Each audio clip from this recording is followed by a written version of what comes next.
I didn't grow up with Jussi Björling. Like so many, I fell in love with opera through the cinematic magic of Rigoletto, the film version starring Pavarotti. That voice, golden and heroic, swept me into a new world. I became obsessed. Every aria, every high note, every recording of Pavarotti became a kind of pilgrimage. But my father, who had loved opera his whole life, kept gently insisting that there was someone else I needed to hear. The greatest tenor, he said, from before your time, from my time. One day he disappeared into a cupboard and returned with an old, slightly cracking vinyl record. On one side, Au fond du temple saint, the Pearlfishers duet, sang with Robert Merrill. On the other side, Lamento di Federico from La Lesiana. And then that sound. The moment Jussi Björling's voice came out of the speakers, I was floored. It wasn't just beautiful, it was transcendent, sweeter than anything I'd heard, softer, but somehow more alive. That warm nasal buzz, that easy squillo. His voice seemed to vibrate inside me, not just in the ears, but in my heart. There is an aching sadness to Jussi's singing that feels elemental. He doesn't perform the sadness, he contains it. It's as though his voice had already lived and mourned and forgiven something deep. I remember thinking, this is the saddest, sweetest voice in the world. And from that moment I understood why my father had insisted. I understood what opera could be. And this is my tribute to the greatest voice of them all, Jussi Björling. Jussi Björling was born in 1911 in the quiet industrial town of Borlänge in Sweden. But from the very beginning, his life was anything but ordinary. His father, David Björling, was a voice teacher and a tenor, a man utterly devoted to music. And he passed that devotion down, not gently, but forcefully, to his three sons, Ole, Gustav, and Jussi. Music was the Björling family's trade, their bond, their daily ritual. The boys didn't just practice, they performed. David formed them into a vocal group, the Björling Male Quartet. They toured relentlessly across Sweden, and even traveling to the United States, singing everything from hymns to operatic excerpts. And yes, they made recordings, crackly, fragile 78s that still exist. When you listen to them today, it's like hearing ghosts sing in perfect harmony. But even as a child, Jussi's voice stood out. It was high and clear, with a sweetness that seemed untrained but somehow perfect. There's something haunting in those early recordings, his small voice already carrying a sense of calm control, as though even then he knew exactly what music was for. But it wasn't just talent. David was a fierce taskmaster. He rehearsed his sons for hours, drilled them, insisted on excellence. It was tough love, Swedish style, the kind that molds you or breaks you. Jussi, it seems, was molded by it. Disciplined, grounded, shaped like fine glass. Then, in 1926, when Jussi was just 15, the family's guiding force vanished. David Björling died suddenly of a heart attack. The quartet was shattered. Ole and Gustav tried to keep singing, but their paths would soon diverge. Gustav died young in 1948, his own singing career cut short. Ole remained involved in music and broadcasting, but never reached the heights their father had imagined. Only Jussi carried the torch forward. After David's death, Jussi entered the Royal Swedish Academy of Music in Stockholm, followed by the opera school attached to the Royal Opera. His voice matured rapidly, his sweet, bright voice soprano deepening into a luminous, perfectly placed tenor. In July of 1930, just 19 years old, Jussi made his professional debut at the Royal Swedish Opera, not in a grand role, but as the lamplighter in Manon Lescaut by Puccini. It was a small part, but it was on the professional stage. That same year, he also sang Don Ottavio in a student performance of Don Giovanni, giving a taste of the Mozartian grace that he would later sing. His first major role came shortly after, Arnaldo in Guillaume Tell, a notoriously demanding role, and just like that, a new star was born. Sweden had found its voice, and soon so would the world. Jussi quickly became one of the leading tenors at the Royal Opera in Stockholm, performing everything from Puccini and Verdi to Mozart and Wagner. His voice, light yet firm, lyrical yet powerful, stood out in a world of heavy, overly dramatic tenors. He had style, poise, and an unmistakable Nordic purity. By the mid-1930s, the international world had taken notice. He performed in Vienna, Prague, Berlin, and London, earning glowing reviews wherever he went. Then, in 1938, came the real breakthrough, his American debut at the Metropolitan Opera House in New York, singing Rodolfo in La Bohème. From that moment, he became a fixture at the Met. Over the next 2 decades, Jussi Björling would become one of the most beloved and respected tenors in the world. His roles at the Met included Cavaradossi in Tosca, De Greux in Manolesco, Don José, Carmen, and the Duke of Mantua in Rigoletto. He sang opposite some of the greatest sopranos of the age, including Zinka Milanov and Victoria de los Angeles, and his duets with baritone Robert Merrill became the stuff of legend. And then there were the recordings. Jussi was one of the first great tenors to have a truly global recording career. His albums of La Bohème, Il Trovatore, and I Pagliacci remain reference recordings, models of style, elegance, and expressive power. His Verdi Requiem is not just a performance, it's an event. Listen to it once and you'll never forget it. He had a gift that went beyond voice. He had soul. There was something deeply human in everything he sang, something that touched people quietly, without grandstanding. He didn't need to push, he just was. Yet behind the golden tone and glowing reviews, Jussi battled personal demons. He suffered from periods of depression and struggled with alcoholism throughout his whole life. Those close to him saw both the vulnerable man and the steely performer. His wife, Annalisa, a singer herself, was his anchor throughout many storms. In March 1960, during a performance of La Forza del Destino at the Metropolitan Opera, Jussi collapsed on stage while singing the role of Don Alvaro. Despite his illness, he insisted on singing the performance, a testament to his indomitable spirit and fierce professionalism. But it was a sign of deeper trouble. His health had been deteriorating, and the years of strain were catching up. Just 6 months later, on September the 9th, 1960, Jussi died of a heart attack at his summer home on the island of Särö off the coast of Sweden. He was only 49 years old. The news stunned the music world. One of the greatest voices of the 20th century had been silenced far too soon. But Jussi never truly left us. His voice, crystalline, elegant, unmistakable, still fills concert halls, headphones and hearts. It's there in every soaring high note, every pianissimo spun out like silk, every phrase filled with honesty and restraint. He reminds us that the greatest singers don't just hit notes, they reveal truths. Jussi Björling was the boy with a silver voice, but more than that, he was the man who sang as though he knew he wouldn't get forever to sing, and somehow that made every note matter more. It's easy when you hear him sing to believe Jussi Björling was simply born with that voice, that silvery line, that golden tone, that effortless legato. The soaring high notes just flowed from him like spring waters. But it wasn't quite so simple. Yes, as a boy his voice was angelic. Yes, he was a prodigy. But the tenor voice, the full adult instrument, takes more than just talent. It takes building, and Jussi had to build. In fact, the high notes, those thrilling top B's and C's, even the D flat, that would one day define his recordings, they eluded him in his early training. He struggled with them. He had the beauty, the musicality, the phrasing, but not the pinging, ringing highs, that notes that a tenor needs to fly. His technique was sound, but something wasn't clicking at the top. And then fate intervened.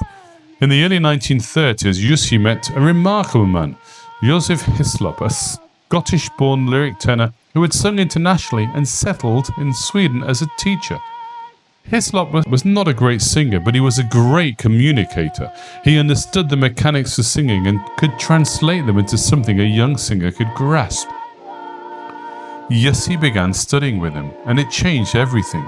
Hislop helped him unlock the mystery of the upper register, not by singing with force or pushing, but by guiding. Jussi had to release the voice into the headspace, to trust the resonance, to anchor the larynx and maintain the freedom he already had in the middle and carried upwards. From that moment on, Jussi's high notes were never in question.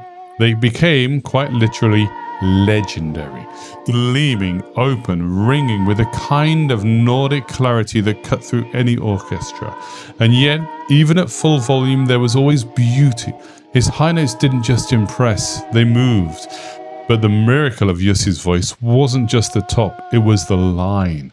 He sang phrases as if they were drawn from a single stroke of a brush. The breath control was astonishing, but it was never for show. Every phrase had a shape, an emotional arc. He didn't sing words, he sang meaning. His technique by then was immaculate. Light in the throat, generous in the mask, balanced on the breath. His diction was clean, his legato seamless. But what set him apart was the emotional temperature of the sound. He didn't act emotion, he carried it inside the tone itself. Jussi's voice was never a trumpet blast. It was a candle in a cathedral. Even in his most powerful moments, there's always a trace of melancholy, a softness in the core, like he's always singing from something. Maybe childhood, maybe grief, maybe the Swedish twilight itself. This is why his voice still haunts us, not just because it was beautiful, but because it was human. Jussi Björling is often labelled as a lyric tenor, and that's true in part. His voice had the classic lyric beauty, elegant flowing and emotional directness, but there was always something more beyond the tone. A hidden voltage, a squillo, that bright ringing chord in the voice that allows the tenor to soar above a full orchestra without strain. It wasn't a forced brilliance, it was built into the voice itself. Even in his softest moments, the sound shimmered.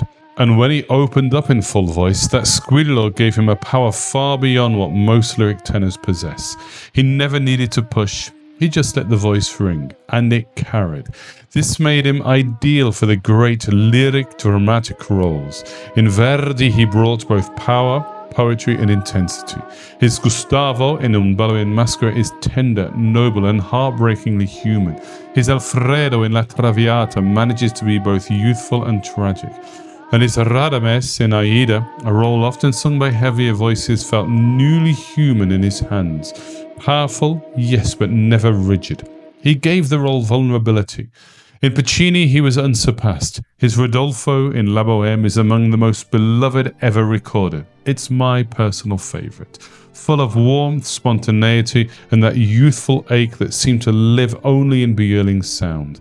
His Cavaradossi in Tosca is thrilling, especially in E luce van le stelle, where the quiet despair creeps in beneath the vocal line like a shadow. His French repertoire had an elegance all of its own. His De Greux in Manon is devastatingly lyrical, and his Werther, sung in Swedish, carries an autumnal sadness, a tired beauty that seems to come from someplace deeper than technique. But some of his most unforgettable moments come not on stage, but in the recording studio, particularly in duets. The Pearlfishers duet with Robert Merrill is almost too perfect, two golden voices locked in a musical embrace. But listen carefully to Jussi's voice in the second verse. It's not just beautiful, it aches. There's a trembling in the line that goes beyond expression. It's like you're hearing something remembered, not just performed. I am so sorry that copyright laws do not allow me to reproduce that sound here, this recording here. So please, I beg you, when you've listened to this recording, go and listen to Jussi Björling and Robert Merrill sing the Pearlfishers duet on YouTube.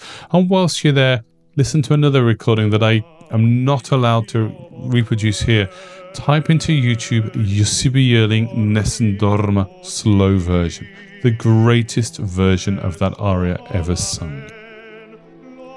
Because Jussi Björling's gift was that he didn't hammer emotion into the music, he simply let it happen. His voice had enough brilliance to fill an opera house, but it also had enough soul to fill a single phrase with heartbreak. So yes, he was a lyric tenor, but one with the fire of a spinto, the squillo and the soul of a poet. In a sense, Jussi Björling was born for the microphone. He had the perfect recording voice.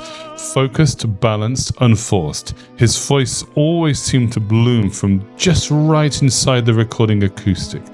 Even before his fame reached global proportions, he was making discs. His early 78s from Sweden captured that youthful silvery voice just as it was beginning to mature. But it was the studio recordings of the 40s and 50s, especially for RCA Victor and EMI, that made his reputation untouchable. In an era before high definition, before post-production magic, Jussi gave us performances that didn't need polishing. His recordings weren't just documents of a singer, they were artworks in themselves.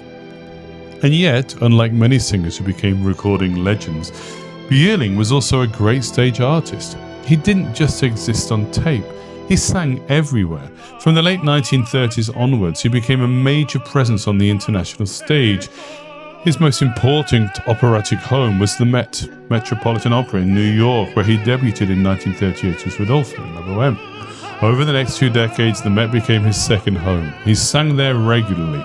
Mozart, Puccini, Verdi, even some Swedish repertoire, always with the same unflappable artistry and inner fire. Björling had a peculiar presence. On stage, he often appeared still, serene, almost reserved. He wasn't a great actor, but the voice told you everything you needed to know. He didn't rely on theatrical gesture. His power came through stillness and sound, and at the Met, that combination worked like magic. He was less frequent at London's Royal Opera House, Covent Garden. His appearances there were more sporadic, partly due to scheduling, partly due to health, and perhaps temperament. But when he did appear, he left a lasting impression. His performances in Ballo, Traviata, Tosca were deeply admired. British critics sometimes wished for more stage movements, but they never questioned the vocal greatness. As one critic wrote, "When he opened his mouth, everything else stopped mattering." And then there were the recordings with Robert Merrill, perhaps the most iconic tenor-baritone pairing ever captured. As we've said, the Pearl Fishers, but more, the Forza dell'Estino recordings, the Don Carlo duet recordings. Their voices intertwined with such ease, such generosity of sound, that it's hard to imagine they were singing in a studio. It feels like a live shared moment between friends. But friendship didn't mean they didn't have a bit of fun with rivalry. Robert Merrill told the famous story about the recording of the Rigoletto Quartet with Jussi. The studio engineers had carefully arranged the singers around a central microphone so each voice would blend evenly. But just as they began to record, Jussi quietly edged forward, just a few inches closer to the microphone. Merrill caught the move out of the corner of his eye.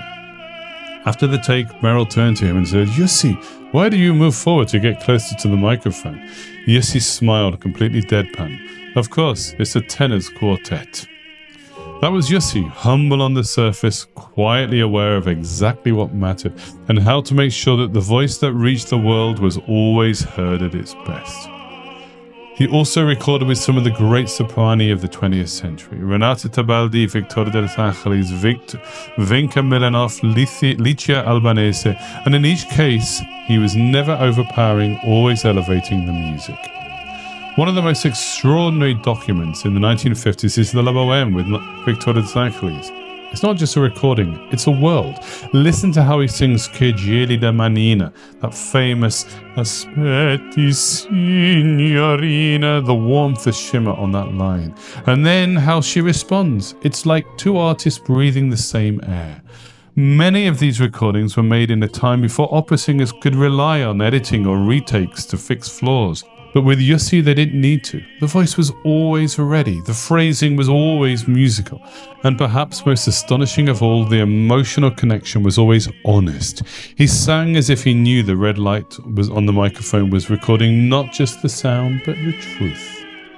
But behind the poise, the golden tone, the polished recordings, there was a man, a deeply complex soul shaped by love, shadow, and a longing for peace. In 1935, Jussi married Anna Louise Berg, a fellow singer, but she was more than just a wife. She was his partner in music and in life. She shared his joys, his battles, and even his quietest retreats. The two of them would often escape to the Swedish lakes, fishing rods in hand, the water still and cold, fishing for pike. The noise of the world falling away. Those moments, just the two of them in nature, became small sanctuaries, temporary shelters from the demands of fame. But serenity didn't always last. Their marriage was tender but tested. As Annalisa would later write in My Life with Jussi, the same devotion that held them together was strained by something darker, alcohol. They both drank, and though they found comfort in it, the drinking became a silent third presence in their marriage, sometimes numbing, sometimes inflaming. Annalisa described his struggle not with judgment but compassion. When sober, Jussi was the most pleasant, kind, jovial. But then suddenly, as if someone had flicked a switch, restlessness, irrationally quarrelsome. That volatility marked their life together. And perhaps somewhere in this tension, between joy and ache, between love and longing, the voice was formed. Alcohol, depression, the lake, pike fishing. Jussi's demons weren't dramatic, they were deeply internal. His life was filled with music and applause, yes, but also with long silences. Fishing, pike fishing, became his escape, a place where he could breathe again, hear his thoughts, or simply feel nothing. The lake shared with Annalisa was where his voice could rest. But even there, he could not completely outrun himself. In some recordings, particularly in the later years, there's a telltale shimmer of strain, a looseness in pitch, a flickering vibrato, a weariness not born of poor technique, but of sorrow, fatigue, or vodka. It was rare, but it was real. Jussi never hid his love of drink, and occasionally it found its way into the performance. After one particularly notorious performance of I Pagliacci, he called the cast and crew to the stage and announced with characteristic wit, "Don't you dare tell me off for singing junk, because I was brilliant." Even his great friend and collaborator Robert Merrill recalled such moments with aching fondness. Despite the drinking, the voice never failed. The artistry remained untouched, and those who worked with him learned to navigate the changes in mood, the laughter, the volatility, the sudden melancholy. He was mercurial, yes, but never unkind. According to biographer Andrew Farkas, Jussi's life was lived in the space between light and shadow. Farkas writes of the sadness never far from the surface, a sorrow that coloured even his most joyous singing. But it was this very sorrow that later became part of the magic. Listen to his Canto recordings or the Swedish lullabies. There's a tenderness that feels as if it was drawn from memory, from regret, from some quiet truth only he knew. His legato, his breath, his phrasing, they weren't just musical, they were emotional artifacts. He didn't just interpret that music, he carried it. Loved by friends, misunderstood by some, and yet for all the turmoil, he was deeply loved. Robert Merrill called him the greatest tenor I ever sang with, and the kindest. Singers like Tebaldi, Simeonato, and others remembered not just his voice, but his generosity. He was the kind of tenor who made others sing better, made orchestras breathe with him. Yeah, he could be sharp, proud, elusive, but he was also warm, funny, and loyal. To those who knew him, he wasn't a legend, he was just Jussi, a man who fished, a man who drank, a man who sang, a man who struggled. In the end, his life was not simple. It was shaped by discipline, scarred by inner storms, and marked by moments of quiet grace. But all of that, every contradiction, every wound, every joy poured into the sound. And that is why, when I listen to Jussi Björling sing, it still moves me. Because in that voice we hear something more than musical. We hear the soul of a man, a beautiful man. And it sings to us deep within our souls.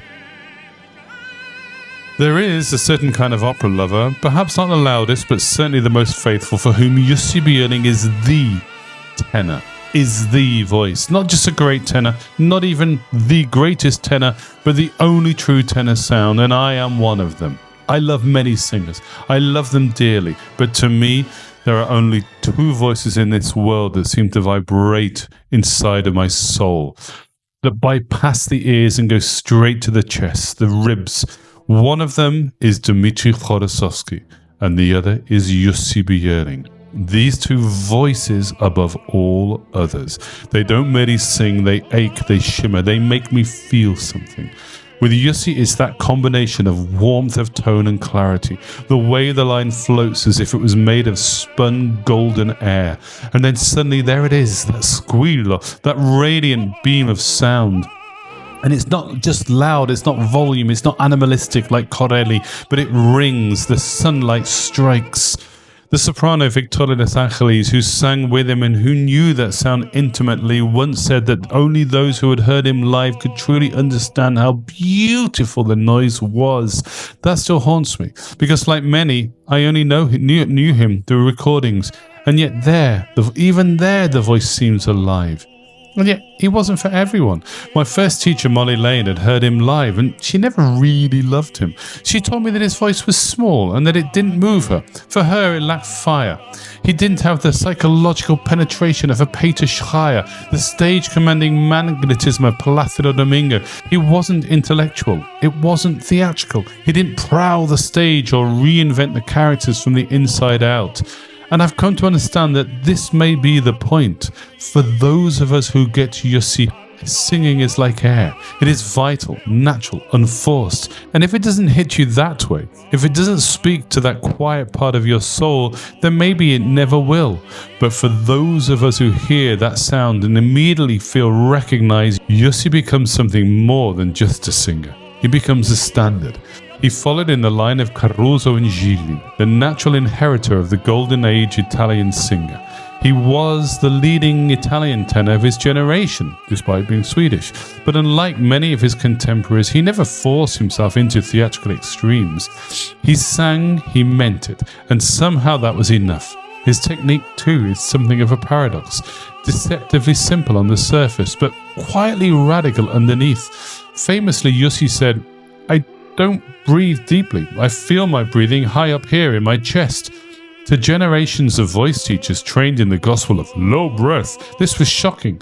But Jussi wasn't describing mechanics, he was describing sensation.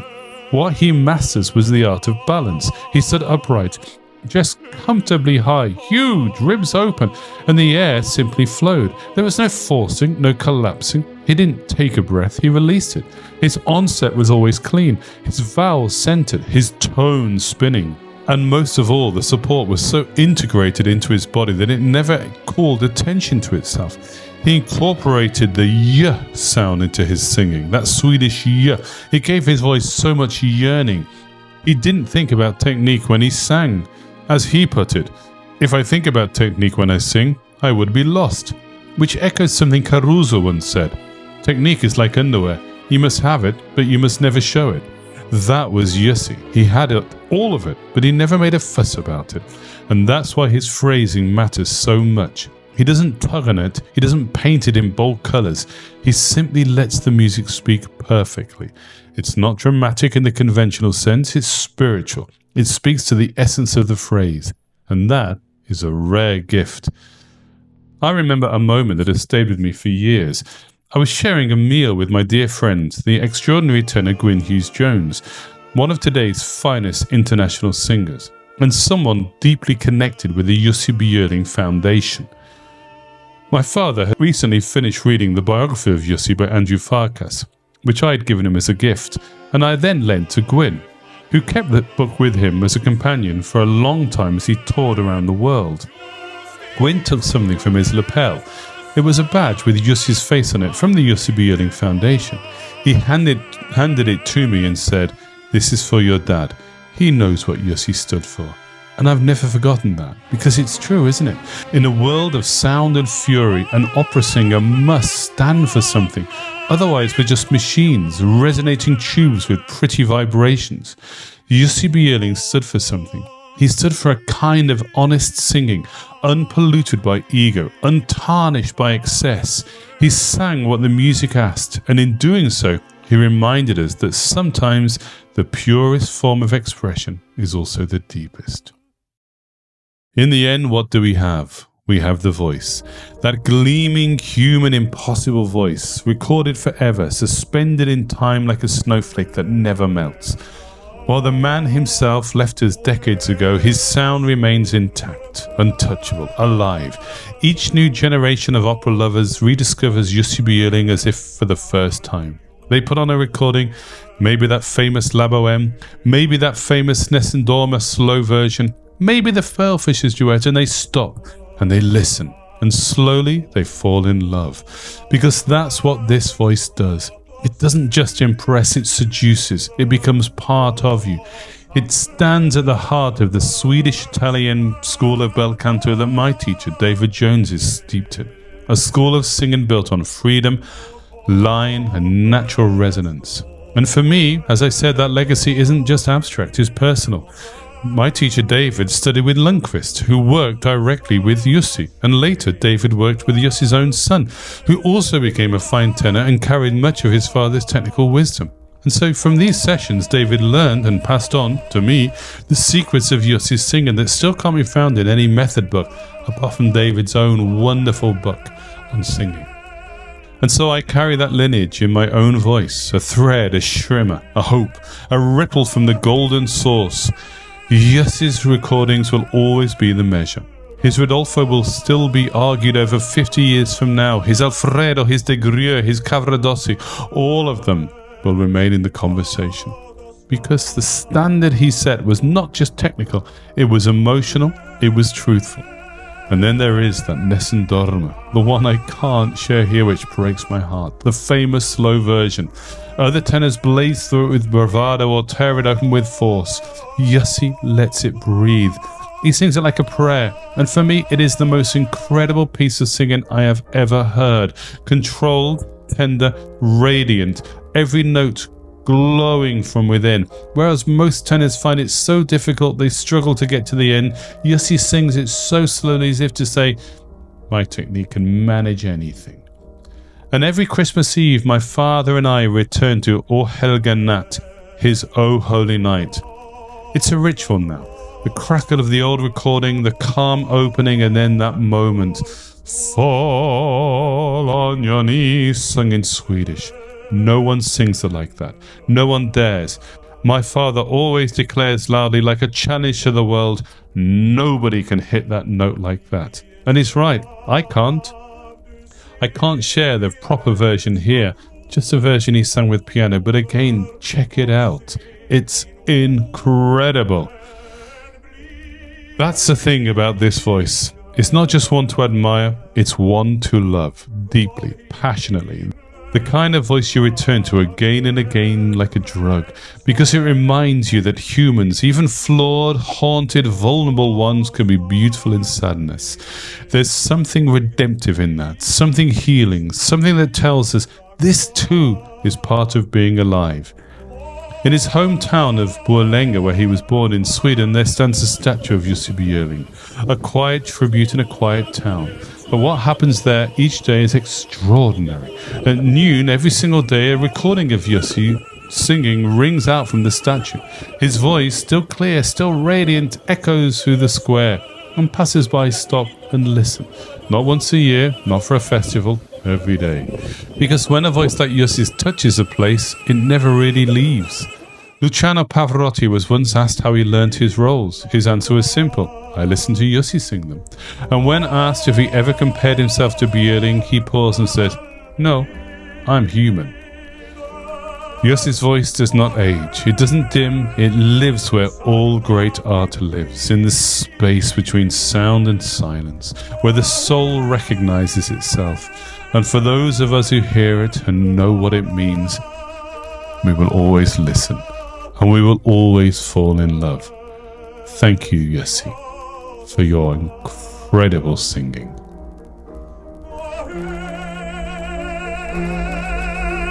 Ah